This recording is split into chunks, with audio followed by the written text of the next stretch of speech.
Hello, everybody, and welcome back to It's Okay to Be Okay. I'm Jen, and I'm here with Chrystal and Melissa. And today we're going to talk about patience. It's not something, I know it's not something I used to have. And it's a big thing. It's a big, big thing in the principles, I think. Because when I first came, I wanted a big insight. I wanted it. I wanted it right now. And something was wrong with me because I couldn't find it. I couldn't force it to happen, and then I would get frustrated and wanna give up. And when I gave up and I let go of all of it, that's when I'd get my insights, that's when I'd get my aha. And so it was like this little game that I got trapped in. I'd get frustrated and, "Ooh, this isn't working." Take a step back and do something else, and, "Oh, well, I guess this'll work." It's that patience, and, yeah. You guys wanna hop in here? Yeah, I love the topic. I love patience that like you said. For me too, that is something I felt like I did not possess much of. In other words, I used to always say to people that patience is a virtue that I don't have. Before the principles and the understanding, yeah, I didn't think that I did have any patience. I thought because I flew off the handle at everything so quickly, you know? And when you come to the principles, yeah, this is kind of a little bit different than what you're saying, but when you come to the principles and you gain clarity and you gain that calmer mind and that space between thought, for me, that's where I saw patience lives. And I definitely have it because now I'm not going to say I don't ever get snappy because that would be not true, but it's far and few between, and it's because of the slower mind. It's because of the space there, and in that space, I feel like that's where my patience lives. That we do have it. It is innate, and it's beautiful because I have way more patience than I ever dreamed possible for me to have. Yeah. For me, it was, by the time I got to the 3 principles, I was so desperate. Feel like you, Jen, I was so desperate for that one insight that was just gonna change my whole life. And I think a lot of my struggle for beginning the 3 principles was the fact that I wasn't patient because I was in so much suffering and so fucking fed up of all of the rest of, like, the healing that I'd done that hadn't worked, that I just wanted an insight, and I was like, I'm chasing this insight like a butterfly, and it's just flying away. And then a bit like you, Jen, like, it was kinda like I gave up, and then I found myself naturally flowing back to it, and then that's when I started getting the insights. I was like, "Oh, wow." And that patience is so vital, I think, for the 3 principles because you can't force it. It's not forcible. And I think it's so easy because all of the other healing modalities, and there's always a place for all of them, but they're all about doing. So you get, you most of them you get like a result straight away or very soon after, but then it doesn't last.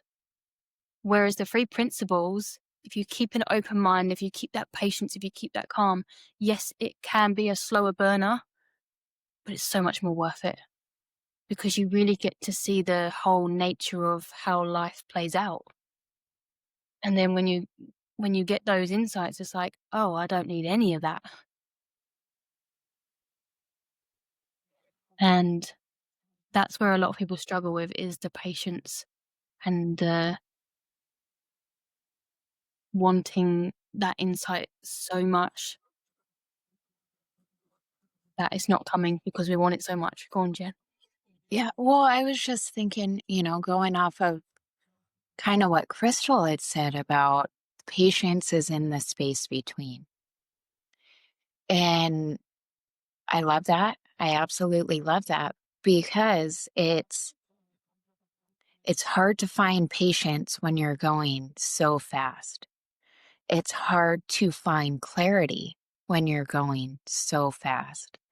I know before I was always had 100 million different things going and trying to get this, and this, and there was no time for patience. We're running out of time. What are you doing? But in that rush, in that hurry, like I would wind myself. I would wind myself up until it just took one little thing of not falling into place, of not being right on time. And I'm like, well, it's all ruined now. What's the point? And, you know, my patience with my children. I had so many things going on, and then they had so many things going on. But in that fast pace of my mind, their stuff was just an inconvenience to me. Like, I don't have time to deal with all of this. Why can't you just get it? And coming to the principles and learning to slow that down so that when something came up, when somebody got sent home from school, and when somebody got suspended again, I wasn't going so fast. And I could take that pause in the space between the thoughts before I reacted. And in doing that, in my patience growing in that way, it helped my children. It helped, my youngest who struggled. And with that patience grew confidence in him. Me having patience helped him build confidence. And me slowing down, I didn't know how to handle it. I didn't know what to do. I didn't know how to make the whole school change to better fit him. There was I didn't know what to do. But in that slowing down, in that talking to him, the answers would, oh, do this. Oh, call this. Oh, have this done. And, I ended up taking his school to the state, like fighting with the school to try to get him in a better fitted classroom. I would have never thought to do that. I would have pulled him out of school and put him in another school and done the same thing and felt like a victim to the world because I didn't know how to handle it. But in that space where the patience lives, where the wisdom lives, I found my answers. Not in going faster, not in making things fit, but in taking a step back and slowing down. And now, he's in middle school now. He just got his first report card for the year and he has one B. The rest are A's. And I remember not that long ago when I was like, dude, I will buy you a fucking pony if you get a D. I mean, I didn't. It was a lie, but I would have given anything just to get something higher than an F. Yeah, patience and slowing down is the key, which, like you were saying, Melissa, is hard because all other modalities, you got to be doing something. And with this, all you got to do is not. Yeah, it goes against everything. It's like, do nothing. Yeah. Like, even just this last week, I've been suffering with overwhelm. And it's the one thing that always gets me. I speak about it every time. It always gets me. And I'm coming out of it now. And it was when, like yesterday, I was like, I've got to stop resisting it. That's why I'm feeding it, because I'm trying to change it. I'm trying to ignore it. I'm trying to do this. And I'm suffering with overwhelm. So fucking what? And I sat on the sofa because the thing with me is like, I've got stuff to do, and then I just get paralyzed. And I thought, no, and today I was like, no, today I'm just gonna do whatever the fuck I want. No pressure on me, because it's that pressure that's the resistance to doing the things that I want to do. And so today I've just been like, no, I'm just gonna be a human being. I'm just gonna do that. And when it's right, I will get an inspired thought that creates the whatever it is I want to do. You know, and it's happened to me with my weight. Like I've lost like 6, 7 pounds because I realized that I was resisting where I was at right now and calling myself all kinds of names. And I was like, no, accept where you are. Because I used to think, because this is the one thing about, free principles is like accept where you are right now, because that lets go of the resistance. And I used to think, oh, if I accept it, then that means I'm going to stay stuck. If I accept it, that means I'm going to stay the body weight because I like my body weight. But that's not what it is. It's like being I read this book and it said about being in a hot air balloon, and you're trying to get higher and higher, but you've got all these sandbags inside the basket. You can't go up. And letting go and letting go of that resistance and letting go of the need is like chucking those sandbags out. And then you get exactly where you want to go. And so I really felt that today, and yeah, I'm feeling so much better today. I feel like, and even when I was in the depths of it, I knew it was going to pass. I think that's the thing, is having that. I know when you first begin the free principles, it's hard to have that um, faith because you haven't experienced anything yet. But if you just know that it will pass, whatever you're suffering with will pass if you stop resisting it and just accept it, and then it can flow through. And I've lost my train of thought. Okay. So I want to say something on patience, right? I think it is a lot of the lack thereof, right, of patience that we see in the external world, that we've seen in ourselves, is part of social conditioning. It's instant gratification, because nowadays that's exactly what we can get. We can pick up our phone and Google anything and get the answer, instant gratification right there. We can order something online and, you know, you can ship it faster. You can have it next day. You can have same day delivery, instant gratification. We want it right now. And so we live in a world right now where that instant gratification gives us this false sense that when we want something, well, we can just have it right now. And I think that's where we get stuck. I think that's where the misunderstanding comes in. And I think that's why we try to force stuff. We try to make it happen, because in the external world, there's a lot of ways to make stuff happen pretty quickly if we want to. But with the principles is an understanding. And it's a waiting sometimes, and it's a getting quiet. And it's just being patient to get the patience, which, is kind of redundant, but it's true. It's being patient for the patients and having the faith, like you said, I believe, Melissa, having the faith Mhm. that it will come. It's going to come. You just slow down and allow the space, and it'll show up. It'll show up when you least expect it. And then it'll show up more and more in that space in between thoughts, you know? So it seems like it gets bigger and bigger. So they're probably like nanoseconds, right? But every little nanosecond feels like, oh, another 5 minutes has been added to that beautiful space.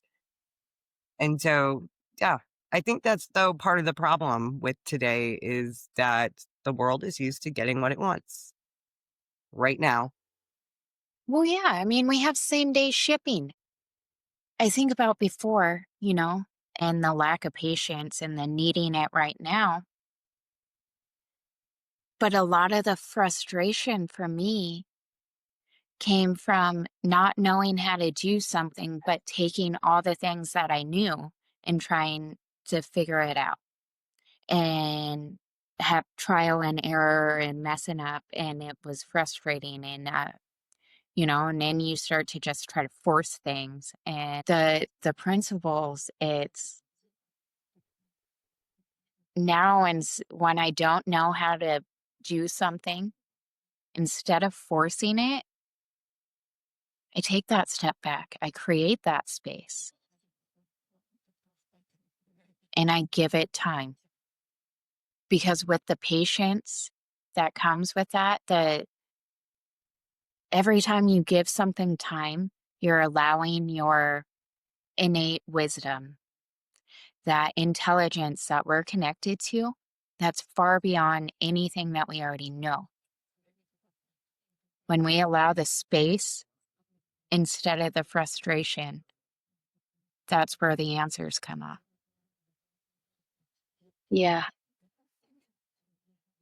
That feeling of like really needing like an insight because we don't believe we're going to get one. So if I was to tell you like, okay, you're going to get an insight in a week, no matter what, how different do you think your week would be? Because it's just that we don't know. So if you had the same faith that you know that it was going to come, then you wouldn't hold it so seriously. You'd be like, oh, I'm going to get one in a week, so I can calm down now, and then you'll probably get it within an hour. Because you're not searching for it, you're not seeking it. That's one of the hardest things about the principles, I think. Not searching, not Mm. seeking. Because all my life, I was a searcher, I was a seeker, well, I'm fucked up and there's got to be a reason why, and I want to understand why. No matter what I did, I never got that reason why. But when I got quiet, I realized, oh, I'm not broken. I'm not fucked up. I was just in a misunderstanding. And that sounds so. When I first heard people saying that, my first thoughts, well, fuck you. Fuck you. Fuck you and just a misunderstanding, right? Because that's not what it looks like. It looks like life is happening and I need a fucking answer now. And as I got to learn more, I learned, oh, it is a misunderstanding. And it only seems this bad right now in the moment because of my thinking. And then that was that invitation for patience, that invitation for faith to know that it's not me running the show. So I don't have to just rely on me because God help us all if we're relying on me. I don't make great decisions on my own. And I don't know, became easier the more I seen it and the more I could let go of my needing it right now and allow it space. It's like the more it showed up for me. And then the more I started to rely on it, the more I could count on it, if that makes sense. Hmm. And I'm not saying I get insights all the time either, you know. All I'm saying is that now when the frustration comes up, when I don't know what to do, instead of losing my shit, I get quiet. Hey, everybody, just a quick pause. If you're enjoying this, don't forget to hit the subscribe, give us a thumbs up, and share this video with someone you think that might need it. Because the more people we reach, the more people know that it is okay to be okay. Now back to the podcast. Same. Because I Yeah. used to lose my shit so easy. Once upon a time, it didn't take anything really. I would find the smallest, littlest thing to lose my shit over. Whether it was going to be, an anger tantrum or a sad tantrum, a hysterical crying, I can't believe life hates me so much tantrum. But now it's just, yeah, it's that space. And I like how you said that it's an invitation. It's an invitation. It really is to just get quiet and you see what happens and just wait. Just wait for it because it will come. So sometimes it's that invitation, right? That we treat like junk mail. We get this invitation and we're like, don't really know if I want to attend that. Toss it off, And we dismiss it so quickly and so easily because, again, we want it right now. So if I have an invitation to this event that's like a month away, well, I don't know. Do I want to go in a month? I'm not sure. So we'll just toss that one aside and just forget about it. Forcing it, I do know, will never, ever be the answer. Mm-mm. And I think that's what you get stuck in it as well, don't you? Because you try and force it, and then you're feeding the fact that you don't have it, and then you don't have it, and then you're getting frustrated with yourself, and then it's going on that circle, and it's like, I've got my mind is so busy, and my mind, and it's like, just shut up. And you just say to yourself, shut the fuck up, stop it, no. And I think the frustrating thing is what I found with my clients as well at the moment is realizing that they're doing it themselves. That can be a bit of a like a fuck. I'm doing this to myself. Why would I do this to myself? Yeah. But yeah, at the first bit, it sucks. It's like, "What, I've really done this to myself all my life?" But then once that kinda you get over the shock of it, it's like, "Okay, now I'm not a victim. Now I'm not in control," because you can't control the thoughts that come in and out, but you can control on what train you get on. It's It's funny, Melissa. I want to say something really quick because I had a client this week that said the same like exact thing. Are you telling me I'm doing this to myself? It's such a disbelief, even for me, like coming to the principles and to the understanding and realizing that all the stuff, all those negative feelings I was living in, that I was doing it to myself. Ooh, that accountability is so hard. That's like a really jagged pill to swallow. yeah. And some people that there's another resistance there Yes. because nobody wants to take that accountability. Nobody wants to say, "Yep, for the past X amount of years, I have definitely been doing it to myself." Mm. We want to blame anything else, not us. So yeah, that was a nice one for me to. I say nice, sarcastically, obviously, to realize that, yeah, to realize, I'm this rude, angry bitch because I'm choosing to be every single day in the moment. I'm choosing to be this. That's Yeah. not and beautiful at the same time when you realize it, Yeah.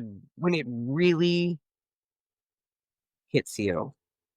When you can take the accountability without turning on Judgment. yourself, Yeah. because that's a big one too. Once we realize, oh shit, I am doing this to myself, you got to be careful not to fall into the trap of what's wrong with me? Why am I doing this? Why would I do that? Because then we're putting ourselves right back into another bad feeling. Patience with ourselves. That's a big one because just because we know we're responsible for how we feel and that it's all coming from inside doesn't mean we don't get caught up in our thinking. Doesn't mean that we don't still trick ourselves. And then when you realize you're caught up, not attacking yourself for it happening, when it's like that's how we're set up.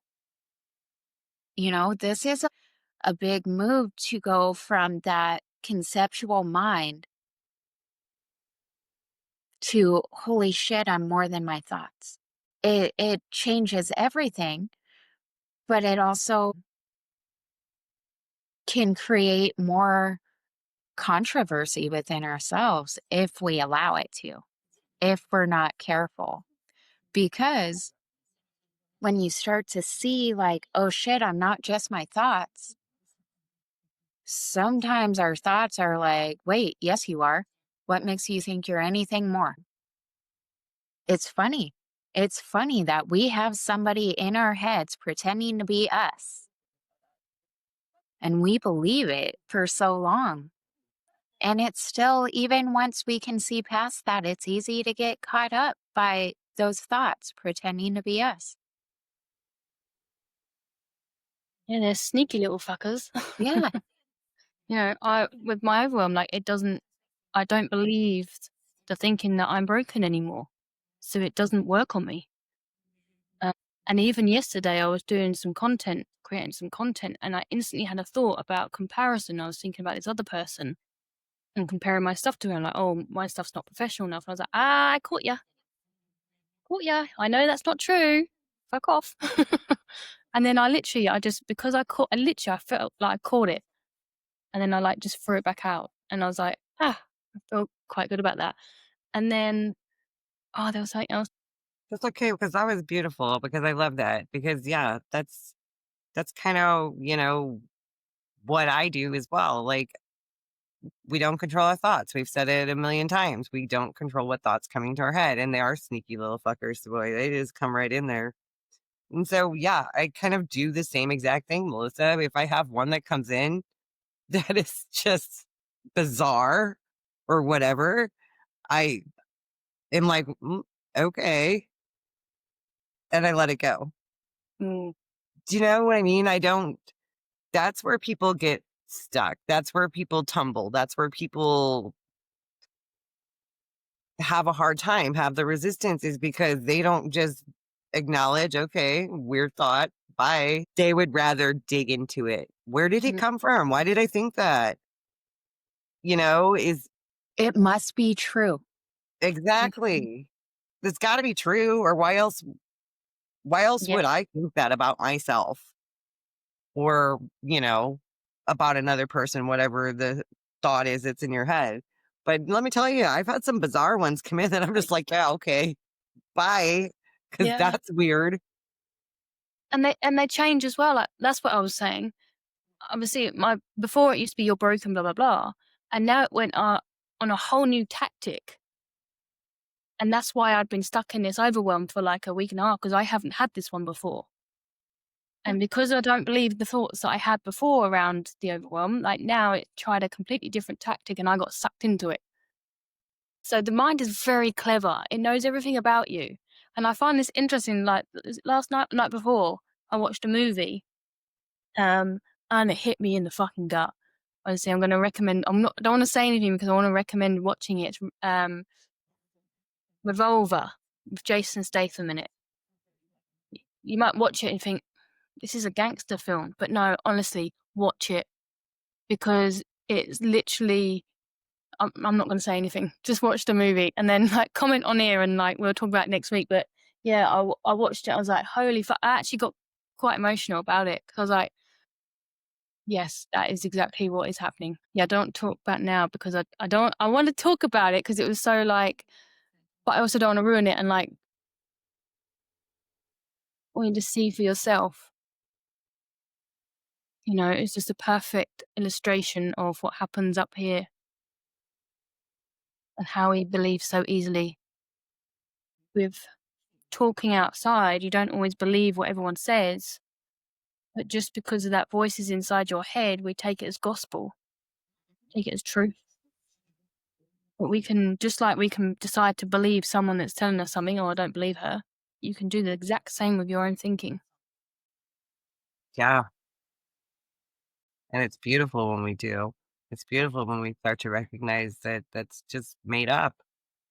It's just a made up thought. And we don't have to do anything with it. We don't have to believe it. We don't have to do anything. We just let it go. Let it pass. Like you said, tell it to fuck off. Get it out of there. And I shouldn't say get it out of there, because you know what? Just leave it alone. It'll go away. Yeah. And that is, yeah, that's the hardest part, because especially when we get, like you said, you're overwhelmed, you got past the broken part. So now it's like trying to sneak in with something else. Mm. And when we see that that's just bullshit too, which you've already recognized that that's your overwhelm doing to you, just trying to sneak back in with some crap thought, and it's not true. It's just making it up for one reason or another. Who cares why? I mean, honestly, that's kind of my thing when the weird thoughts come in. Who cares? I don't care. I don't care where it came from. I don't care what it's about. I don't care. I'm not gonna take that thought and just hug it and squeeze it and it's my best friend. No, bye. What were you gonna say, Jen? I was just gonna say, I take my thoughts as where I'm at. Like if I tune in, I check in, and there's some, oh, I'm never gonna make it. Why am I even trying? You don't know what you're doing. You're bullshit or fucking whatever. I don't feed those thoughts. I'm just like, ooh, I'm not in a great place today. I'm not. And it just, I don't try to battle them anymore. I don't, I just let them be. I know that it's cloudy, and if I try to fly anywhere, it will be turbulent. So I decide not to fly when I'm having those thoughts, That's not a place I want to come from. I understand it's a low mood. The shitty committee's running the things and trying to just do a job that they think they have. And I just let them do what they're doing without helping. Because when I don't help, that shitty committee comes in and it makes a huge mess, right? Have my thinking everywhere. But when I don't believe it, and when I give it that space, like, ooh, so yeah, you need to get this out. It's like when you have a hyperactive kid, and it's like, why don't you just go outside and run for a little bit? You know? When I'm having those thoughts, it's just the shitty committee has to stretch their legs and run a little bit. Yeah, I think you made a really important point there about not acting when you're in that space. It's the doing nothing. And that is really hard in the sense when I was suffering with my overwhelm. Like obviously I have a business coach and they were telling me what to do. And because I was trying to do it from a place of lack and I was doing it from a place of overwhelm, the actions weren't matching. Well, they were matching. They were shit actions. And it's really hard, especially in this society, to do nothing because you feel like you're being lazy or you feel like you're not accomplishing your goals. And it's like, actually, I've done more today, energy-wise, than I have the whole week because I decided to let myself do nothing. And I know that I will get inspired thinking because when I was with my coaches, obviously, they all teach you like, well, you can't always be inspired. You can't always be aligned in your actions. And I understand where they're coming through, but I also don't agree. You know, one aligned action is more powerful than 100 unaligned actions. I feel like that's, for me, truth. And so when we can allow ourselves to be in that place of doing nothing, that is the place where creativity, ideas, new thinking all come from. While we're trying to, can't even speak, while we're trying to force action, that's where we might as well just be flapping around. It's never really going to move the needle because it's not lined. I get that. And sometimes we don't feel aligned. And sometimes we just feel overwhelmed and don't know what to do.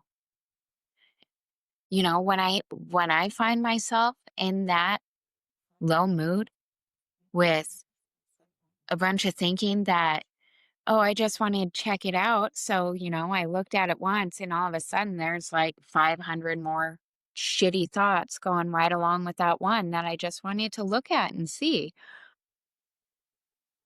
But it's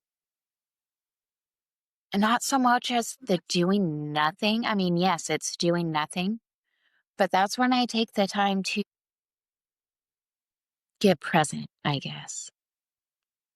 I watch the birds or I come in and just try to settle. It's going on, it's there, but I don't have to engage with it. I don't have to entertain it. I just have to keep myself from believing it. Yeah, that's the kind of do nothing I mean, like, Yeah. no, like, real action, but just being a human. Yeah. Go for a walk. Look Mhm. at all of the beauty around you. I mean, there are things, not so much in the desert, but when you go to places that actually has life where things are supposed to live,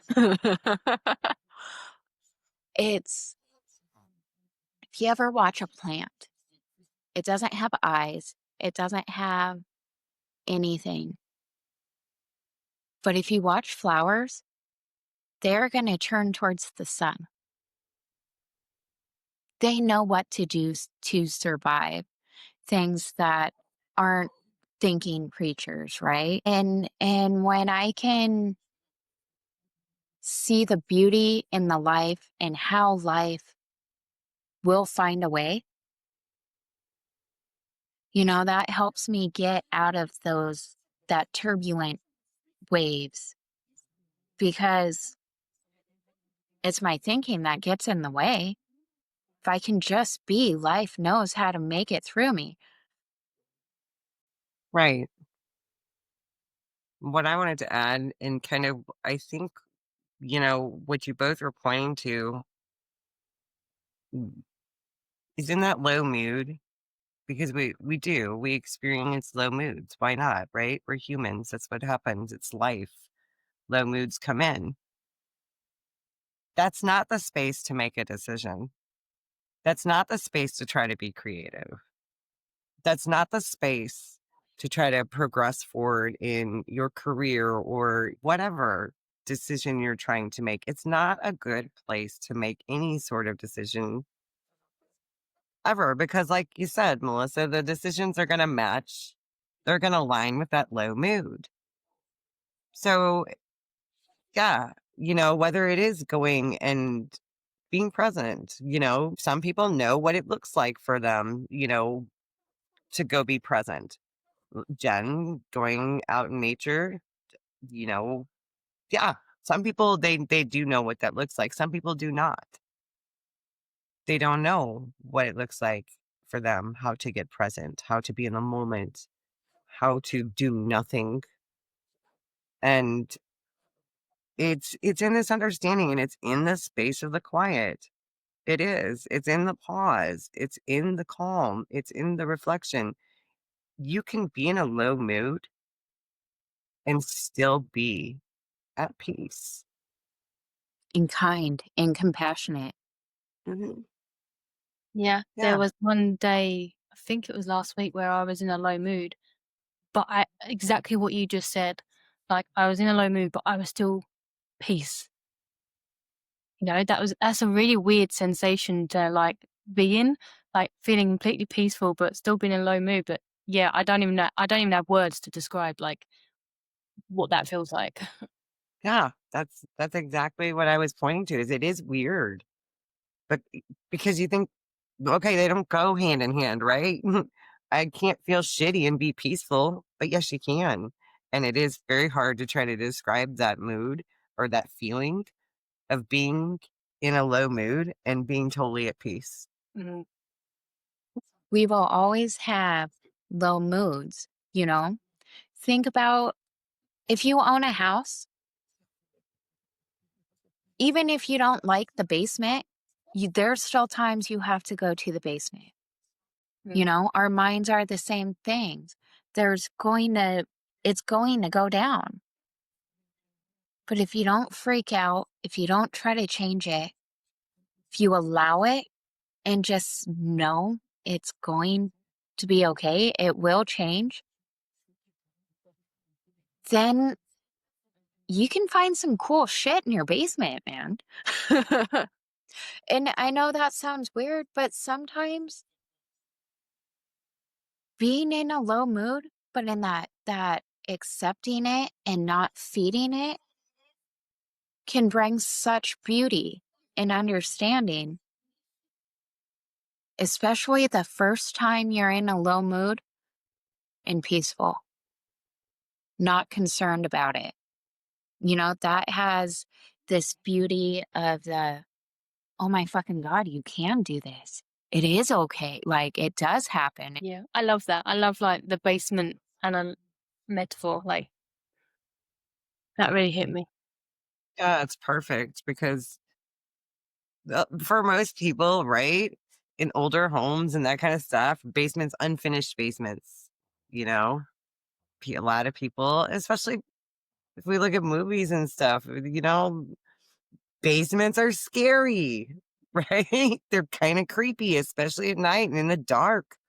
Ooh, Mm. there's probably spiders and whatnot. Who knows? Maybe there's a mouse in the basement. I don't know, but I don't want to find out. That's kind of how we view it. And we become afraid of the basement. So that was a beautiful thing because I can remember like telling my kids when they were younger, they'd be looking for, I don't know, one of their toys or something. And I'd be like, "Ooh, check the basement." Like, ooh, they looked at one of their siblings. They'd be like, "Come with me."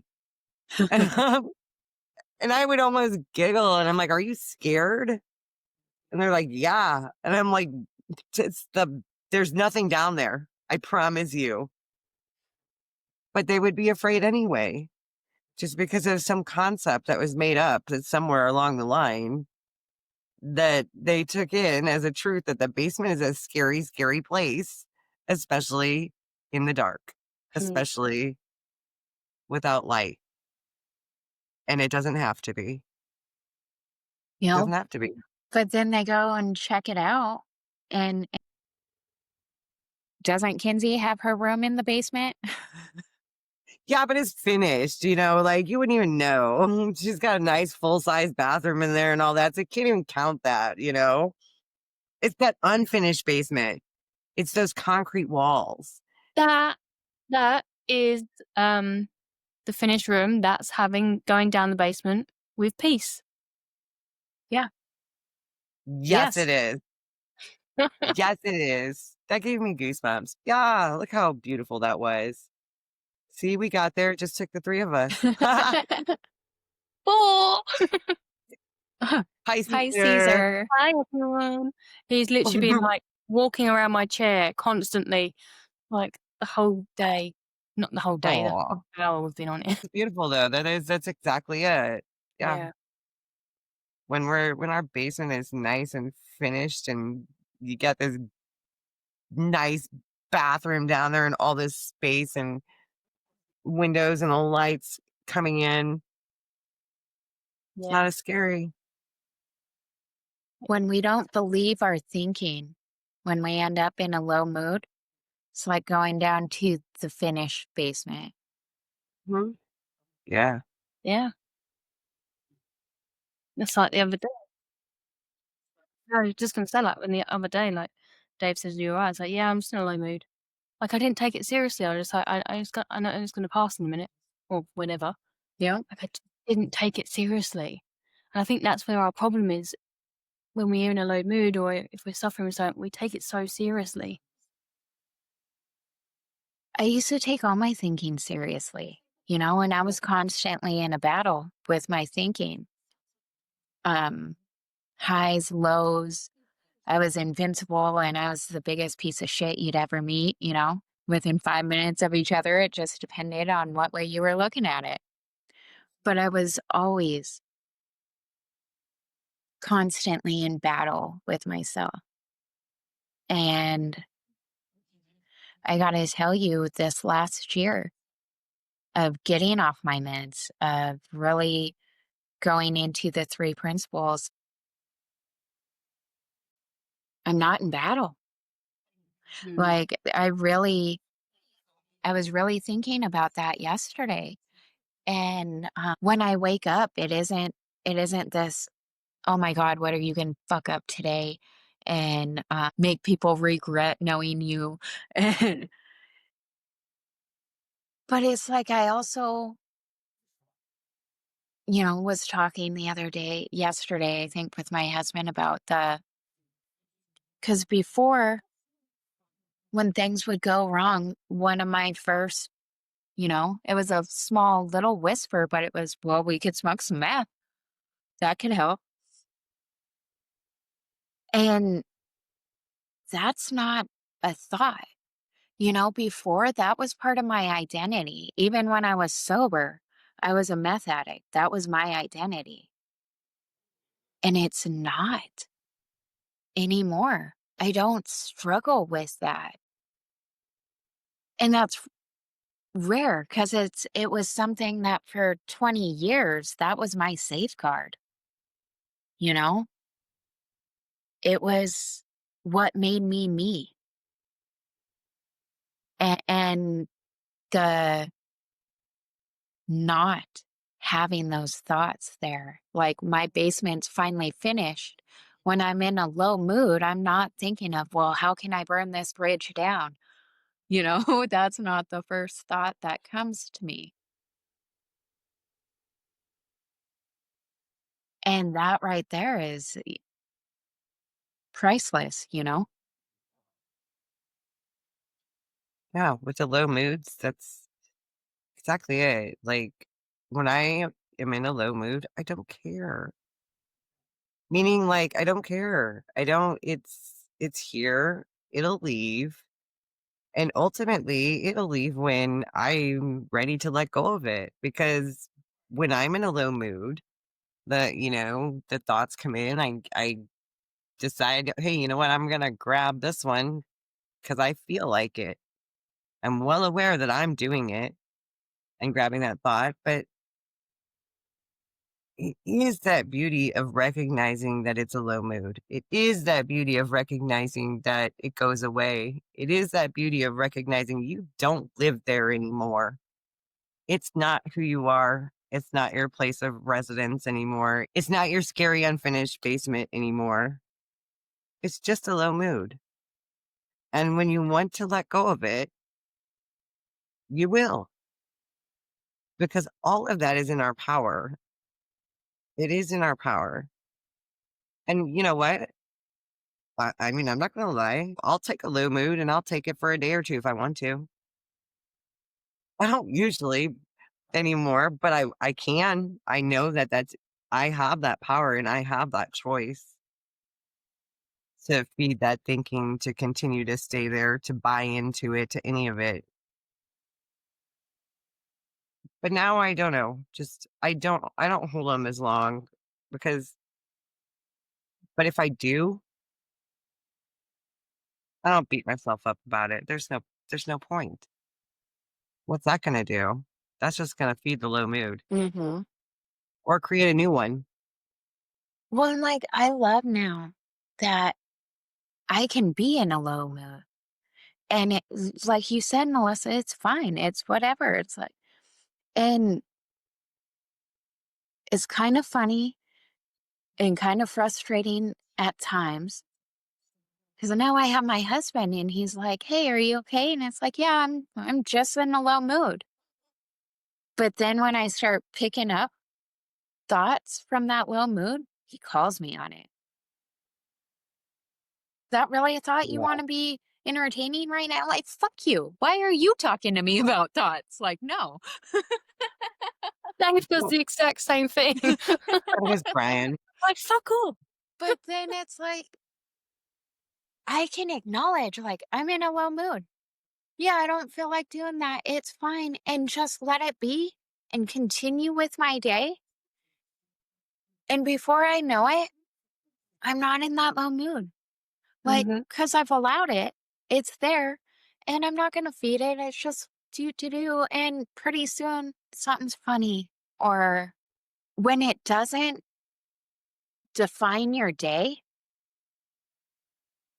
it's like your moods can come and go. Mm. And for someone that, with my bipolar, it was like a mood was a mood and that could last forever and it was real and now it's just like, oh, yeah, it's over here. It came to visit today, it's fine. But I can't pinpoint the how I got from here to here. I know I used to take it serious. I used to believe it was true. And then I seen what thought looks like. And I seen how, and that's what it is. It's just whatever gives you that realization. It's that realization that changes everything. Sorry, I yawn, like, when I feel something or see something, I don't know what I've heard in that conversation, but I yawn all the time. It's like a release. I'm not crying, I'm just yawning. I had something, but I don't know what it was. So, That as well, like, just sitting here for a second, just allowing something to come and not having to feel like we have to fill the space. right.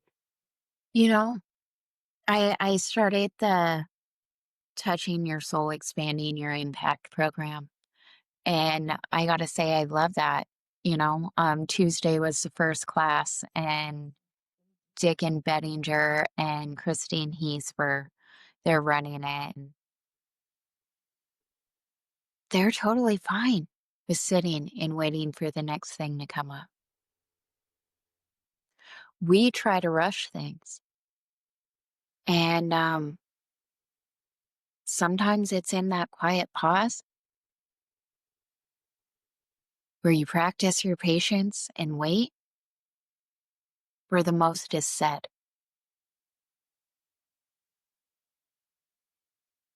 I don't know if that makes sense. Oh, it makes perfect sense. Sometimes I hear things the loudest in the quiet.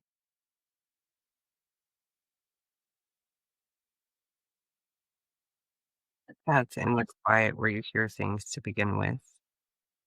The real, the innate, the wisdom. It's in the quiet.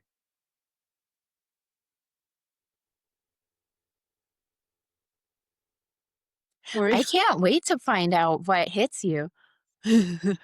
no, I know, I could feel it, Yeah. don't know what it was.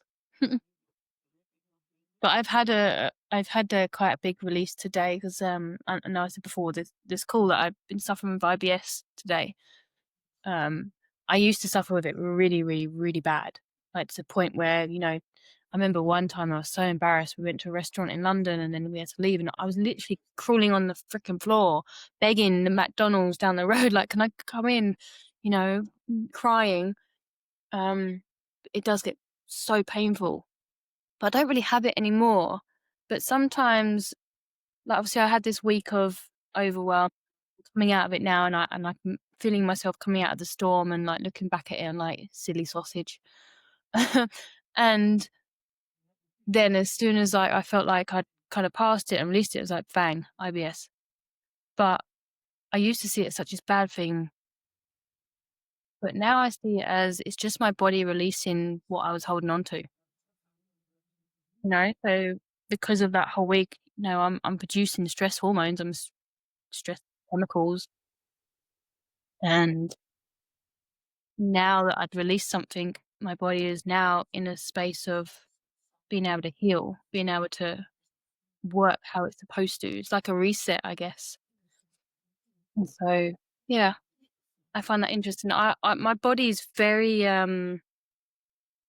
responsive to whatever's going up here.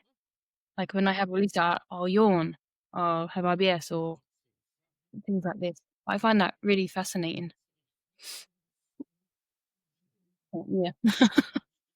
Our thinking changes our body chemistry, Yeah, exactly. you know?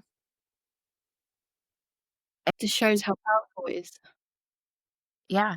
And they have scientific proof how what you're thinking about can change your body chemistry.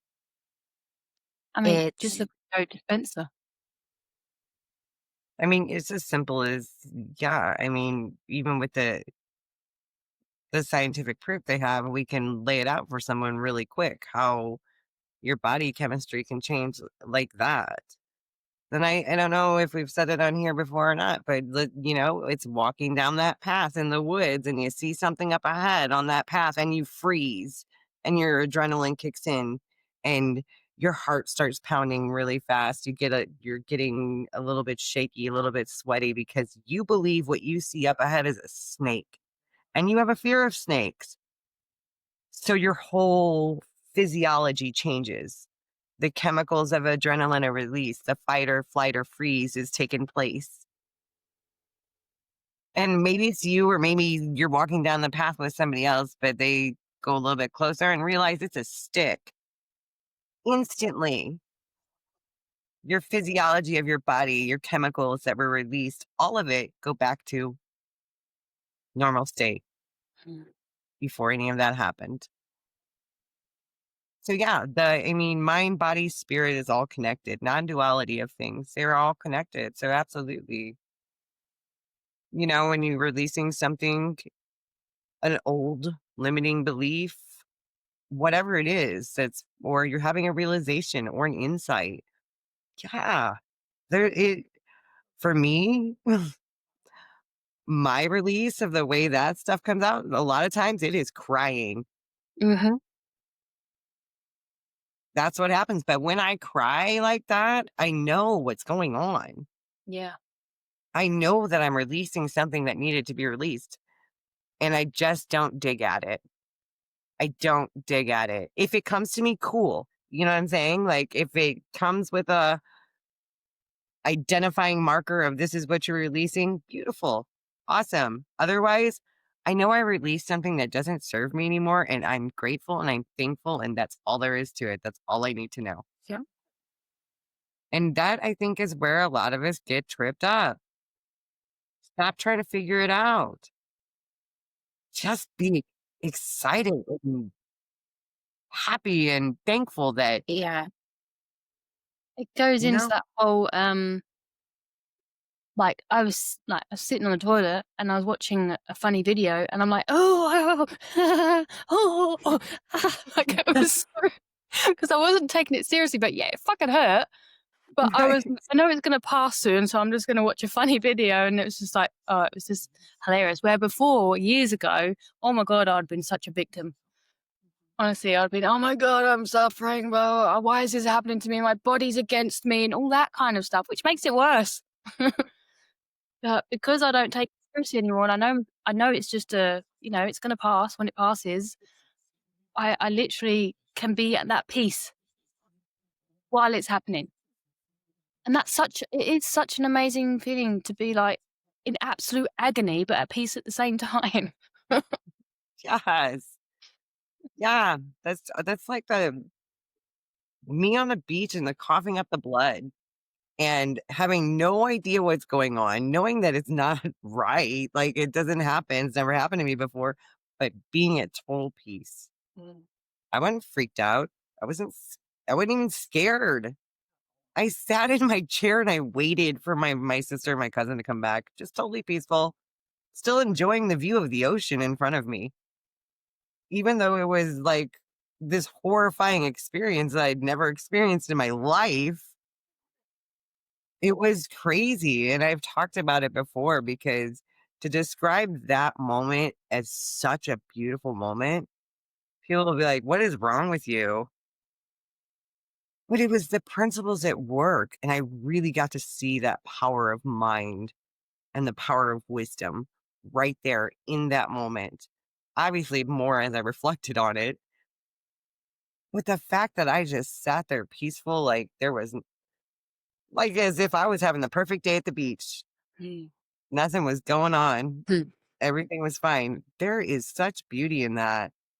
There is such beauty in that. Just like sitting on the toilet and, you're used to be in complete agony and now you can sit there and laugh at there is beauty in that. Yeah. And people might say that's a really weird way to describe it, but you know what? It's the truth.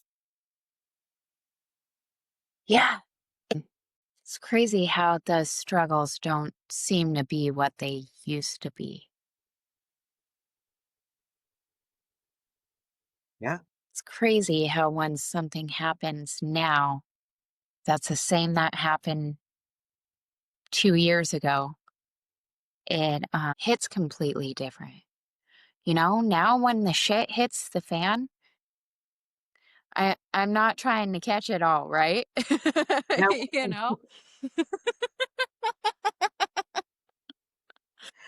unintended, right? And now it's like, okay, it's different. When everything gets screwed up or what would seem to be screwed up and everything falls apart, it's like now I have this, I know it's going to be okay. I'm only laughing because I was gonna say, you know what? Because it's okay. It's okay to be okay. Yes. It's gonna be okay. Mm. Yeah. And I don't have to be stuck in not being okay. Even if shit isn't perfect, even if it's not lined up exactly how I needed it or I thought it should be, Hmm. because I'm seeing that as I look at it with more clarity, with slowing down and not trying to fix everything or make it be how I think it should be. Things fall into place better than how I thought they should be. Yep, I was just about to say it's that kind of whole the universe has so much more planned for you than you can even imagine. Yeah. But you're putting a limit on it, you know? It's like with my weight and everything, I got inspired thoughts of what to do. Like I don't know if I've said this already, but the other week once I accepted where I was at, I got an inspired thought of why don't I go and take all of my clothes from my wardrobe, all the ones that don't fit me at the moment, and just wrap them up and put them on top of the wardrobe. And I was like, before I'd be like keeping them out to try and motivate me, but actually they're making me feel like shit. Yeah. And I had this inspired thought to go and do that. I was in Tesco's when I was fasting, funny enough, and I had that thought. I went into my wardrobe that night and I did it all. And I was like, oh. And I actually felt really good. And I felt like I created space in my mind. I created space in my wardrobe, and that fasting, I did 36-hour fast. That was inspired by watching a cartoon. And so when we let go of the need, we get the inspired thinking that is going to direct us to where we want to go anyway, and somewhere even better. You just got to be patient and let that inspired thinking come up. Yep. Don't just grab onto the first thought you have and run with it because that first thought's usually a tricky bastard. I think if it feels heavy, if it feels constricted, then you know that that's thinking. If it feels light and airy, then you know that's insight. You know that's wisdom.